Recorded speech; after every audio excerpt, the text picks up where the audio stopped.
Et je vous souhaite bien entendu de passer un excellent moment avec nous.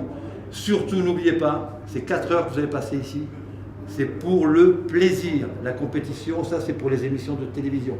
Ici, c'est pour le plaisir. D'accord ? Panier en main, la compétition peut commencer. 7 élèves de terminale des écoles hôtelières de Monaco, Genève, Argelès-sur-Mer, l'île Maurice, du Mexique, de Nice et de Bastia ont pris part au 38e concours culinaire du Grand Cordon d'Or de la cuisine française. Chaque année, cette épreuve se déroule dans les locaux du lycée technique et hôtelier de Monaco.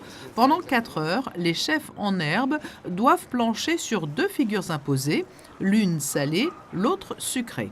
Les 7 candidats que nous avons aujourd'hui, en fait, ce sont les 7 finalistes qui ont été retenus sur une vingtaine de dossiers qu'on a reçus, bien entendu. Donc déjà, ils ont gagné la première manche, on va dire. Aujourd'hui, les techniques qui sont imposées, c'est effectivement de travailler donc une épaule d'agneau qui doit être farcie. Donc la farce est libre. Ils vont faire exactement selon leur ressenti, bien entendu. Ensuite, ils ont 3 garnitures à réaliser avec cette épaule d'agneau, dont une qui doit être forcément à base de pommes de terre. C'est la seule contrainte qu'ils vont avoir sur ce plat. Ensuite, ils vont travailler sur un dessert, toujours pour 4 personnes, qui sera à base d'une pâte à choux avec une crème pâtissière ou dérivée. Et ensuite, là où c'est libre, ils auront un décor en sucre à faire. Les concurrents s'élancent de 10 minutes en 10 minutes, à chacun sa feuille de route, et c'est une véritable course contre la montre. Il y a ceux qui intériorisent leur stress en restant concentrés et flegmatiques, et ceux qui s'imposent un rythme frénétique. Ça va, c'est compliqué parce que je connais pas la cuisine et il y a plein de trucs qui me manquent, mais on fait avec, on se débrouille comme on peut. J'ai vu que vous aviez préparé des fiches très documentées. Là, ça va, vous êtes dans les temps par rapport à votre plan de travail? Je suis un petit peu en retard, mais je vais essayer de rattraper comme je peux le retard. Écoutez, je me sens prêt, je me sens d'attaque, je vais rien lâcher. On va tout faire pour gagner et avoir ce cordon d'or. Il y a beaucoup d'heures de travail derrière tout ça. J'ai beaucoup d'heures de travail effectuées, j'ai mis de temps pour pouvoir réaliser ce que j'ai à faire et j'espère pouvoir le sortir aujourd'hui et j'ai hâte que ça se passe. Tout va bien, pour le moment ça se passe bien, donc on verra par la suite. C'est la sérénité corse. Comment vous êtes-vous organisé? Comment allez-vous réaliser les 2 recettes? Alors je commence par faire mon dessert et après je vais attaquer l'épaule. Voilà. Vous l'avez beaucoup préparé ce concours avec Oui, vos professeurs? oui, quand même, oui. C'est-à-dire il y a Très souvent, combien d'heures de travail? Qu'est-ce que ça représente? je faisais 2-3 fois par semaine. Depuis qu'on a reçu pourquoi j'étais qualifié, donc on a préparé à fond jusqu'au bout, jusqu'ici. Comment je me sens? Bien, content. Un peu pressionné, mais allez, on va sortir bien les plats.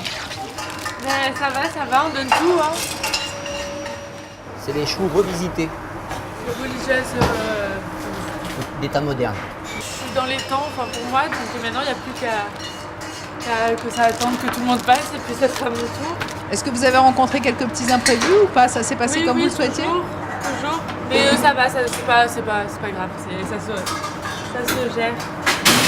Pendant les 4 heures d'épreuve en cuisine, 2 éminents membres de la confrérie du Cordon d'Or observent et notent les 7 candidats. C'est surtout la tenue du poste, l'hygiène, la propreté pour commencer. On voit ça, le rangement des denrées au frigo, ainsi de suite.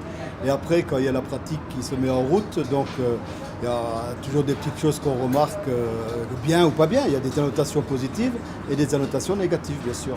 Et après 4 heures, place à la dégustation pour le jury de gastronomes et de spécialistes. L'oignon, tu l'as farci de quoi? C'est un farci à la moussaka. La moussaka, d'accord.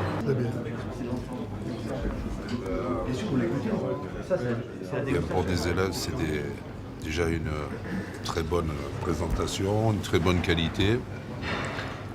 Bon, il y a quelques petites imperfections, mais enfin, il faut, comme disait M. Brunner, il faut quand même remettre les choses, disons, à leur place.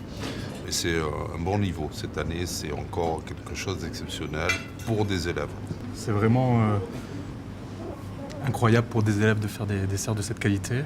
On se régale, on est du bon côté, hein. Vous regardez, nous on déguste. Voilà, c'est un très bon moment. C'est un bain de jouvence, c'est un bain de fraîcheur. Moi, il y a des choses que je découvre, ça fait vraiment très très plaisir. Il y a l'innovation, il y a la jeunesse, il y a J'ai eu un coup de cœur pour un des plats. Maintenant, j'ai un coup de cœur pour un des plats, c'est vraiment tout ce que j'aime. À l'issue, une moyenne générale composée des notes techniques et de dégustation est obtenue et permet de désigner le vainqueur. Cette année, c'est une jeune femme qui inscrit son nom au palmarès du concours. Laurie Gilles, du lycée Paul Augier à Nice, s'impose 4 ans après sa cousine. La cuisine, une histoire de famille. Forcément, avec tout le travail qu'on a fourni pendant plus de 2 mois, donc quand on est récompensé par le prix, forcément, ça fait que plaisir. Après aussi, les autres candidats, ils ont fait leur boulot et voilà. Et cette année, un hommage tout particulier a été rendu à Mario Murator, l'ancien chef de l'Hôtel de Paris. Chaque année, il faisait partie du jury technique. Il s'est éteint au mois de février dernier, à l'âge de 74 ans.